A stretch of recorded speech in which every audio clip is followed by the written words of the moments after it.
नमस्कार विद्यार्थियों, मैं डॉक्टर विपिन कुमार बगड़िया, सहायक आचार्य आर्थिक प्रशासन एवं वित्तीय प्रबंध विभाग, राजकीय स्नातकोत्तर महाविद्यालय हिंडौन सिटी। प्रिय विद्यार्थियों, पिछले वीडियो में हमने उदासीनता वक्र विश्लेषण के बारे में अध्ययन किया था कि उदासीनता वक्र विश्लेषण क्या है, उदासीनता वक्रों की विशेषताएं क्या क्या हैं। वर्तमान आज के इस वीडियो में हम उदासीनता वक्रों के माध्यम से उपभोक्ता के संतुलन अर्थात उपभोक्ता साम्य के बारे में अध्ययन करेंगे। उदासीनता वक्रों द्वारा उपभोक्ता का संतुलन एक उपभोक्ता संतुलन की स्थिति में तब माना जाता है जब वह अपनी समस्त आय का प्रयोग से अधिकतम संतुष्टि प्राप्त करता है। इस स्थिति में किसी भी परिवर्तन से उसकी कुल संतुष्टि कम हो जाएगी।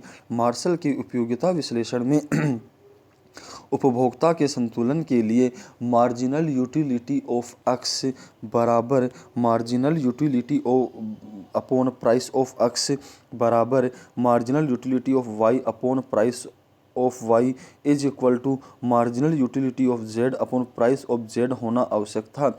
उदासीनता वक्र विश्लेषण द्वारा भी उपभोक्ता के संतुलन की स्थिति को बताया जा सकता है। उपभोक्ता के संतुलन की मान्यताएं। उपभोक्ता के पास व्यय की जाने वाली मुद्रा की मात्रा निश्चित एवं सीमित होनी चाहिए। हम इस बात की चर्चा पहले ही कर चुके हैं कि आवश्यकताएं अनंत हैं जबकि साधन सीमित हैं, और सीमित साधनों से असीमित आवश्यकताओं की संतुष्टि करना ही उपभोक्ता का साम्य कहलाता है। उपभोक्ता को अपने उदासीनता मानचित्र की पूर्ण जानकारी होनी चाहिए। उदासीनता मानचित्र से तात्पर्य एक रेखा चित्र पर कितने उदासीनता वक्र खींचे हुए हैं उसे हम उदासीनता मानचित्र कहते हैं। और उस उदासीनता मानचित्र के अंतर्गत दाहिने ओर का उदासीनता वक्र अधिक संतुष्टि स्तर को, जबकि बाएं ओर का उदासीनता वक्र कम संतुष्टि स्तर को बतलाता है, क्योंकि दाहिने ओर के उदासीनता वक्र में दोनों ही वस्तुओं की अधिक मात्रा, जबकि बाईं ओर के उदासीनता वक्र में दोनों ही वस्तुओं की कम मात्रा का उपयोग किया जाता है। उपभोक्ता को सभी वस्तुओं के बाजार मूल्य ज्ञात हों, सभी वस्तुएं समरूप एवं विभाज्य हों। उपभोक्ता का व्यवहार विवेकशील होना चाहिए। बाजार में पूर्ण प्रतियोगिता है। विद्यार्थियों, यहाँ मैं आपको पूर्ण प्रतियोगिता के बारे में बतलाना चाहूँगा। पूर्ण प्रतियोगिता का मतलब यह है कि एक बाजार में जितने व्यक्ति हैं जो रोजगार चाहते हैं वे सभी रोजगार पर लगे हुए हैं, अर्थात उत्पादन के सभी साधनों का अनुकूलतम उपयोग हो रहा है। यहाँ पूर्ण प्रतियोगिता में अनेक फर्में होती हैं, अर्थात मांग करने वाली फर्में भी अनेक होती हैं जबकि पूर्ति करने वाली फर्में भी अनेक होती हैं। अनेक फर्में होने के कारण वस्तु का एक ही मूल्य रहता है। उपभोक्ता के चुनाव पर कोई नियंत्रण नहीं होता है। उदासीनता वक्र से उपभोक्ता के संतुलन के लिए 3 शर्तों का होना आवश्यक है। पहली शर्त, बजट संतुलन बिंदु पर बजट रेखा अर्थात मूल्य रेखा, व्यय रेखा, उपभोग संभावना रेखा, मूल्य आय रेखा उदासीनता वक्र को स्पर्श करें। विद्यार्थियों, बजट रेखा से तात्पर्य उस रेखा से है जिसके प्रत्येक बिंदु पर 2 वस्तुओं पर किए जाने वाले खर्च को बतलाती है।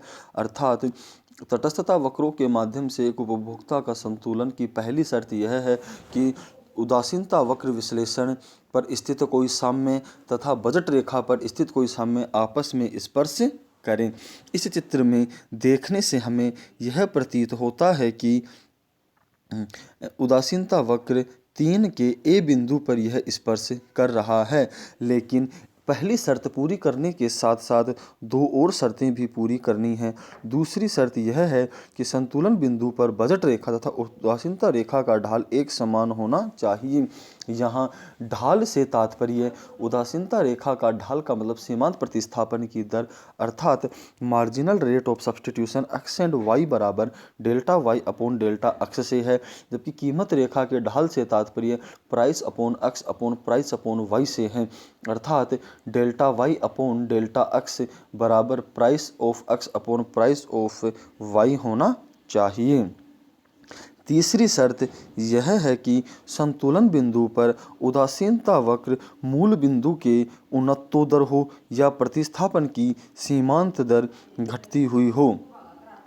तटस्थता वक्र से उपभोक्ता संतुलन की तीसरी एवं महत्वपूर्ण शर्त यह है कि उदासीनता वक्र मूल बिंदु के प्रति उन्नतोदर होना चाहिए, अर्थात indifference curves are convex to the origin. यह उन्नतोदर तभी होगा जब जैसे जैसे हम एक्स वस्तु की इकाइयाँ बढ़ाएंगे वैसे वैसे हम वाई वस्तु की इकाइयों का परित्याग करते हैं, लेकिन वाई वस्तुओं का परित्याग हम लगातार घटती दर से करेंगे, क्योंकि सीमांत उपयोगिता ह्रास नियम लागू होता है। जैसे जैसे अक्ष वस्तु की इकाइयों को बढ़ाएंगे तो अक्ष वस्तु की उपयोगिता हमारे लिए कम होती चली जाएगी।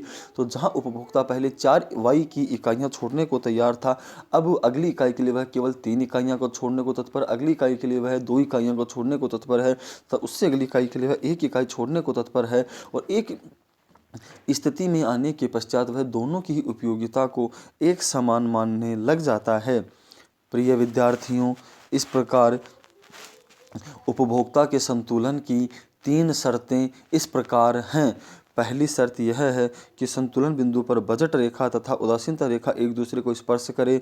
संतुलन बिंदु पर उदासीनता रेखा का ढाल तथा बजट रेखा का ढाल एक दूसरे को समान होना चाहिए तथा संतुलन बिंदु पर उदासीनता वक्र मूल बिंदु के प्रति उन्नतोदर होना चाहिए। प्रिय विद्यार्थियों, इस प्रकार 2 वीडियो में हमने उदासीनता वक्र विश्लेषण को पूरा किया। पिछले वीडियो में हमने उदासीनता वक्रों के बारे में सामान्य जानकारी ली थी तथा आज के वीडियो में हमने उदासीनता वक्रों के माध्यम से उपभोक्ता का संतुलन के बारे में जाना। इस प्रकार हमने सीमांत उपयोगिता ह्रास नियम, सम सीमांत उपयोगिता नियम तथा उदासीनता वक्र विश्लेषण के माध्यम से उपभोक्ता के संतुलन का अध्ययन किया है। और तीनों में ही यह निष्कर्ष रूप में कहा जा सकता है कि एक उपभोक्ता उस समय संतुलन की स्थिति में होता है जब वह सीमित संसाधनों से अधिकतम संतुष्टि प्राप्त करता है। धन्यवाद प्रिय विद्यार्थियों।